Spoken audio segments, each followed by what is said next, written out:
Bonjour chers auditeurs et chères auditrices, nous nous retrouvons aujourd'hui vendredi 3 octobre pour Il était une fois. Nous allons poursuivre notre méditation dans l'évangile selon Saint Luc. Nous allons méditer le chapitre 10, les versets 13 à 16. En ce temps-là, Jésus disait, « Malheureuse es-tu Chorazine, malheureuse es-tu Bethsaïde, car si les miracles qui ont eu lieu chez vous avaient eu lieu à Tyr et à Sidon, il y a longtemps que leurs habitants auraient fait pénitence avec le sac et la cendre. D'ailleurs, Tyr et Sidon seront mieux traités que vous lors du jugement. Et toi, Capharnaüm, seras-tu élevé jusqu'au ciel? Non, jusqu'au séjour des morts tu descendras. Celui qui vous écoute m'écoute, celui qui vous rejette me rejette, et celui qui me rejette rejette celui qui m'a envoyé. » Frères et sœurs, l'évangile de ce jour, bien que très bref, est très perçant quant à la leçon qu'il nous transmet. Vous voyez, frères et sœurs, là, Jésus prend le cas de Tyr et de Sidon, voilà, qu'il va opposer au cas de Chorazine et de Bethsaïde. Pour un peu comprendre, frères et sœurs, cette comparaison que Jésus fait, il faut bien comprendre que, Chorazine et Bethsaïde sont des terres juives, et donc des terres, si vous voulez, frères et sœurs, de foi. On peut dire que ce sont des terres où la foi existe déjà, les gens sont déjà croyants. Si on devait illustrer ça par une expression moderne, on dirait que l'église là-bas a pignon sur rue. Voilà, pour dire que, frères et sœurs, voilà, ça n'est plus un territoire entre guillemets où l'évangélisation est nécessaire, c'est un territoire qui est déjà croyant. À l'opposé, Tyr et Sidon, ce sont des terres païennes. Ce sont des terres païennes. Vous voyez, ce sont des terres, frères et sœurs, où bon Dieu n'y est pas forcément. Vous voyez, ce sont des gens qui sont très loin de Dieu. Ce sont des gens qui ont moins de lumière, que ce soit intellectuel ou que ce soit moral.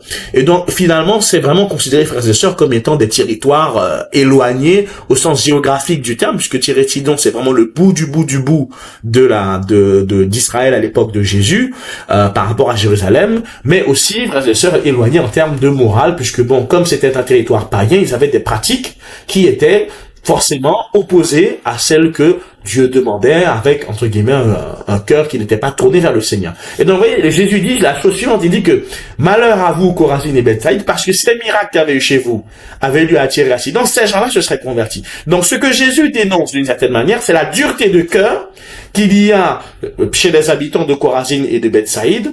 Pour autant, c'est eux qui auraient dû, à la suite de ces miracles-là, se convertir tout de suite et croire.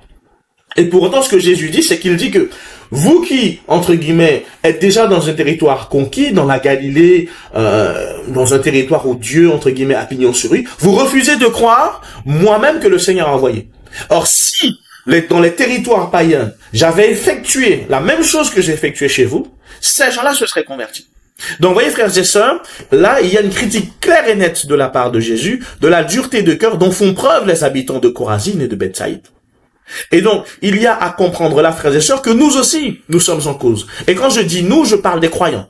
Des croyants, et particulièrement, on va prendre des plus anciens, des plus anciens, et les plus anciens par rapport, entre guillemets, aux plus récents. Les plus anciens d'entre nous, frères et sœurs, ce message s'adresse à vous particulièrement. Les plus instruits d'entre nous, ceux qui ont fait duet, ceux qui ont fait USL, ceux qui ont fait études de théologie, toutes les personnes qui ont cheminé, qui ont fait des formations, ce message s'adresse à vous particulièrement par rapport aux autres.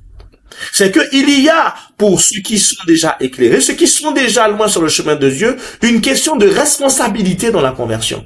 C'est que dans les choses que tu as vues, les choses que tu as compris, les choses que tu as assimilées, il y a une conversion chez toi qui doit être, entre guillemets, beaucoup plus radicale et supérieure que chez ceux qui découvrent tout de suite ou qui n'ont encore fait que peu l'expérience de Dieu.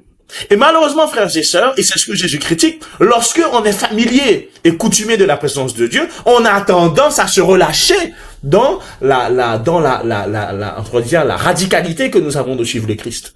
Et il y a une manière très simple de le remarquer, frères et sœurs, c'est concernant la vie morale. Il y a des personnes qui ont pignon, et chez qui Dieu a pignon sur rue depuis 15, 20, 30 ans, qui ont fait études, qui ont fait ci, qui ont fait ça, et qui pour autant ont une vie morale qui, frères et sœurs, est plus catastrophique que ceux et celles qui débutent tout de suite dans la vie de foi. Et ça, frères et sœurs, c'est une réalité. Et parmi nous, je sais que il y a par exemple les catéchumènes qui ont été baptisés il y a 1 an, il y a 2 ans, il y a 3 ans. Qu'en est-il de vous? Qu'en est-il de vous aujourd'hui? Avez-vous cette même rigueur que vous aviez lorsque vous étiez encore, j'ai envie de dire, encore païen et que vous n'étiez pas encore entré dans l'église? Maintenant, ça fait 3 ans que vous êtes dans l'église. Qu'en est-il? Est-ce que ce travail de lecture de la Bible est poursuivi? Est-ce que ce travail-là de méditation, de prière régulière le matin est toujours maintenu, frères et sœurs? C'est la question qu'il faut se poser. Parce que il y a, frères et sœurs, aussi à comprendre que ceux qui parmi nous ont vécu des expériences fortes avec Dieu. Et quand je dis des expériences fortes, c'est des expériences qui vous ont retourné le cerveau. C'est assister à des miracles, c'est voir des guérisons, c'est voir, frères et sœurs, la puissance de quelque chose, c'est voir un exorcisme, c'est faire l'expérience de Dieu, avoir une vision, etc., etc. Je parle de ça. Ceux et celles qui parmi nous ont reçu ça, frères et sœurs, votre vie doit être changée. Radicalement. Radicalement. Et la question, frères et sœurs, elle n'est pas de savoir si oui ou non, entre guillemets, vous avez fait ce que vous avez dit que vous feriez, si vous avez continué le cheminement. La question, c'est est-ce que vous avez toujours cette ferveur et cette conversion-là est-elle acquise chez vous? Et encore une fois, je m'adresse à vous particulièrement par rapport aux autres, parce que, comme dit le Seigneur, si ce qui était arrivé dans votre vie était arrivé dans la vie d'autres, ces autres-là auraient, peut-être même, comme dit le Seigneur, eu une vie qui serait plus sainte que la vôtre. Et j'ose le dire, frères et sœurs. J'ose le dire, parce que c'est ce que Jésus dit à Chorazin et Bethsaïde. Il leur dit, si ça s'était arrivé dans la vie d'autres personnes, à Tyr et à Sidon, ils se seraient convertis. Alors que vous, qui aujourd'hui êtes familier de ça, vous êtes, entre guillemets, vous avez tellement inhibé par ça que maintenant, ça est devenu banal. Et ça, frères et sœurs, c'est quelque chose qui me fait mal. Quand je vois des frères et des sœurs, vous voyez, on a les temps de consolation tous les dimanches. D'ailleurs, je profite pour le dire, tous les dimanches à 17h à la cathédrale, on prie pour tous ceux qui sont malades et tous ceux qui ont besoin qu'on prie pour eux, tous ceux qui ont des souffrances, qu'elles soient morales ou psychologiques. Il y a des gens qui ont assisté à des temps de consolation comme ça, qui ont vu des personnes en béquilles se lever et marcher, qui ont vu des personnes en fauteuil se lever et marcher. Dimanche dernier, pendant que nous étions à la fête de Saint-Michel, il y en a eu encore. Et qui pour autant, frères et sœurs, voyant ces choses-là, doutent encore de la présence de Dieu. Et c'est rageant de le voir. C'est rageant de le voir, frères et sœurs. Ceux qui parmi nous ont assisté à des phénomènes comme ça, vous devez être les derniers à douter de la présence de Dieu. Vous devez être les derniers à remettre en question l'action de Dieu dans votre vie ou dans la vie de l'Église. Ceux qui parmi nous ont rencontré des personnes éminentes, je parle par exemple du père Émilien Tardif, par exemple que certains d'entre nous ont bien connu en Guyane, qui est passé. Je parle, frères et sœurs, de tous ces grands noms-là de l'Église, que ce soit des personnes qui ont rencontré des saints de leur vivant, que ce soit des personnes qui ont vu et qui ont rencontré des personnes très charismatiques, qui ont fait des œuvres extraordinaires dans l'Église, Jean Pliat, par exemple, etc. Frères et sœurs, qu'est-ce que ça a suscité chez vous? Évidemment, hein. Et ça, frères et sœurs, je pense qu'on peut tous, entre guillemets, se mettre dans le même panier. Ça nous touche, hein, quand on voit. Ça nous touche. On est dans un grand élan de conversion. Ah oui, Seigneur, on sait que t'es là, etc. Mais oui, frères et sœurs, après 1 mois, 2 mois, 3 mois, qu'en est-il de ça? Qu'en est-il de cette fougue qu'on avait? Qu'en est-il de cette admiration pour Dieu qu'on avait? Qu'en est-il de cette radicalité et de cette fermeté de décision qu'on avait prise à ce moment-là? Ça monte en flèche, hein, mais ça chute en flèche aussi. Donc, frères et sœurs, il faut nous remettre en question.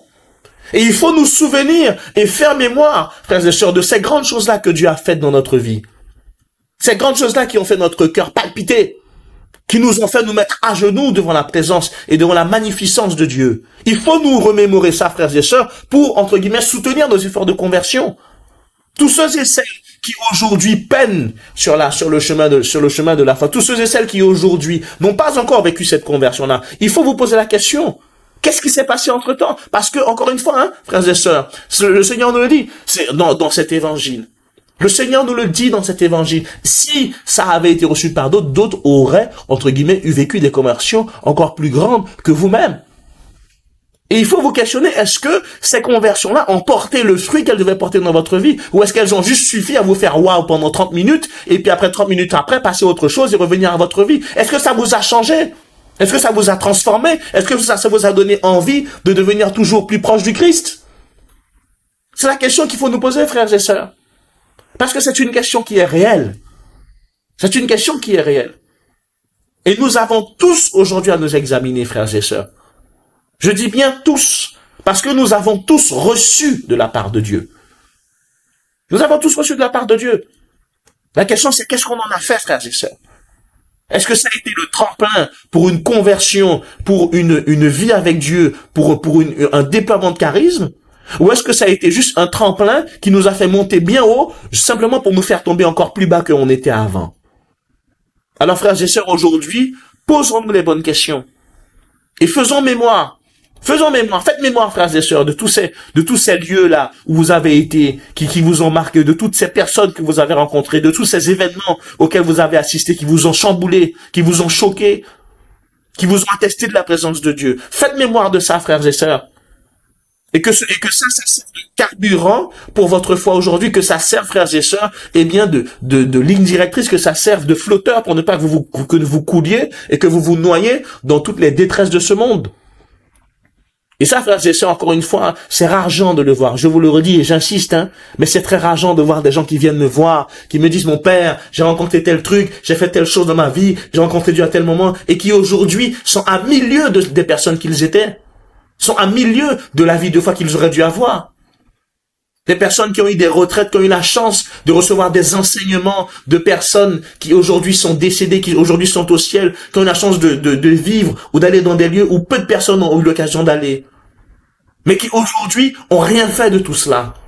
Ont tué ce que ça a apporté dans leur vie. Ne l'ont pas déployé, l'ont enterré, l'ont mis dans un tiroir. Vous voyez, frères et sœurs, tous ceux qui parmi nous ont été en terre sainte, ont été au contact avec ces lieux que Jésus a foulés. Qu'avez-vous fait de ça? Tous ceux et celles qui parmi nous ont eu l'occasion de rencontrer le pape, de se rendre à Rome, de passer les portes saintes. Qu'est-ce que ça a suscité dans votre foi? Qu'est-ce que ça a changé en vous? Et si la réponse c'est rien, frères et sœurs, vous serez jugés plus sévèrement que Thierry Sidon. Vous serez jugés plus sévèrement que Thierry Sidon. Celui à qui on a beaucoup donné recevra un grand nombre de coups. Celui à qui on a peu donné recevra un petit nombre, frères et sœurs. C'est ce que la parole nous dit. C'est ce que la parole nous dit. Et nous devons nous souvenir de cette parole-là, frères et sœurs. Luc, chapitre 12, versets 47 à 48, frères et sœurs. Et dedans, j'inclus tous les états de vie. Les couples qui parmi nous ont eu des préparations au mariage, les couples qui parmi nous ont fait partie de communautés, ont fait partie de groupes où ils ont reçu une formation, ils ont reçu des outils pour la résolution de conflits, par exemple, pour la prière en couple, etc., etc. Qu'avez-vous fait de tout ça?